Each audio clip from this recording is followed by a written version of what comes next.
घरच्या गणपतीचे केलेले जागरण आम्ही खूप फुगड्या झिम्मा वगैरे सगळं खेळतो.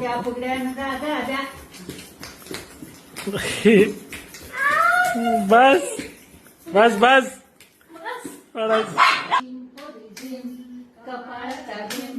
झिम गेला फुटून पोळ्याला घातून सै सै गोविंदा येतो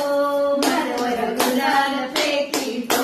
या गुलालाचा नाद आमच्या वेण्या झाल्याला आमच्या वेण्या मोकळ्या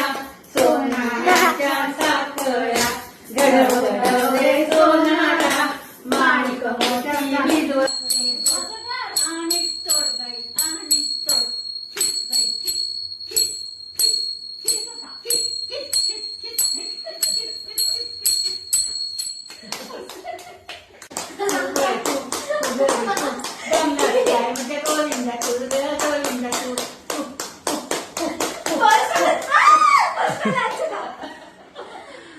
गव्याचा कोंबडा आला माझ्या दारी हळद लावून पिवळा केला बाशिंग बांधून नवरा केला कोण्या बाईने नवास केला गव्याचा कोंबडा